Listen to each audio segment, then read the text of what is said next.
भाइयो कंहिं बि माण्हू जे लाइ धरती तंग न बणायो। ऐं मां अव्हां खे ॿुधायां त हींअर निमाशा वक़्तु आहे, सिज लहे थो। का ख़बर नाहे ज़िंदगी जो कहिड़ो सिज आहे, आख़िरी सिज आहे। कंहिं ग़रीब जे अॻियां पंहिंजी ताक़त न आज़मायो। जेकॾहिं वॾेरा हो त तव्हां पाण ताईं महदूद हुजो, सरदार हो त पाण ताईं महदूद हुजो, रेस हो त पाण ताईं महदूद हुजो, कामरेट हो, शाशू ख़ान हो त पाण ताईं महदूद हुजो। कंहिं ग़रीब मिसकीन लाचार सां ज़ुल्म न कयो। अव्हां जे जेको हथ में आहे माण्हू खे सहूलियत हुजो, माण्हू खे तकलीफ़ूं न ॾियो। मुंहिंजा दोस्तो, हीअ जेका जॻहि आहे हीअ असांजो असुल घर आहे। ऐं रब खे इहो सवाल आहे, मुंहिंजा मौला हिन घर जी पालक कई। रब साईं ते जेके बि दफ़न थियल आहिनि, जेके बि दफ़न थियल आहिनि, मुंहिंजा मौला उन्हनि खे जन्नत में जाईं। मां घणो वेंदो आहे कब्रिस्ताननि में, घणो वेंदो आहे। हिते अचण सां इंसान खे पंहिंजे हैसियत जी ख़बर पवंदी आहे, पंहिंजे ताक़त त मां छा आहियां। बीठे त माण्हू चए थो आहियां ई मां। को ज़ुल्म जो शिकार थियल माण्हू क़ुर शरीफ़ खणी थो वञे त माण्हू उनखे बि नथा ॾिसनि।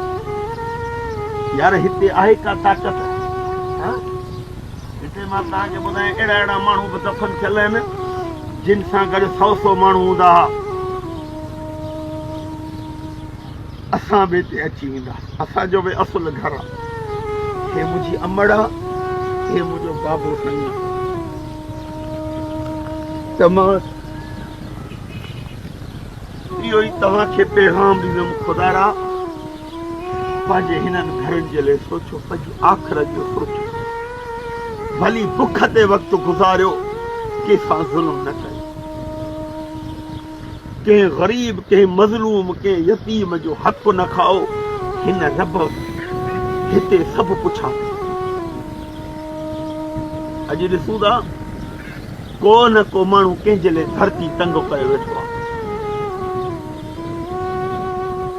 हींअर ऊन्हारो आहे, गर्मी आहे, मालिक माफ़ी जे छल में कंहिंमें कमु पवे। को बि इदारो बचियल न आहे जो माण्हू होश में हुजनि। माण्हू पंहिंजा होश हवास विञाए वेठा। अरे यार, हिते अचिणो आहे, हिननि जॻहियुनि ते अचिणो आहे। हिते छाजी ताक़त, छाजो उहिदो? हिते आहे को शाशू ख़ान, का दादागिरी, को कामरेड, को वॾेरो, को भोतार, को रईस? हिते त मां ॾिसां थो त मिसकीन माण्हुनि सां एॾो ज़ुल्म आहे। ग़रीब न्याणियूं वेचारियूं क़ुर खयूं रोडनि ते बीठियूं, प्रेस क्लब जे अॻियां। इंसाफ़ न आहे।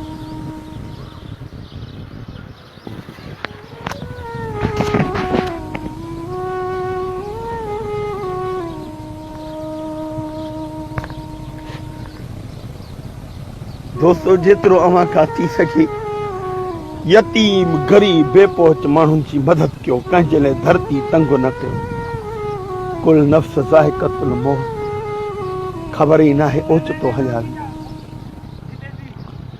ओचितो हलिया वेंदासीं, ख़बर ई न पवंदी। कुल नफ़्स ज़ाइक़तुल मौत।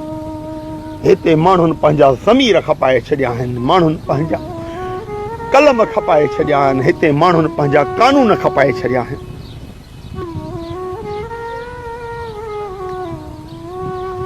हलो।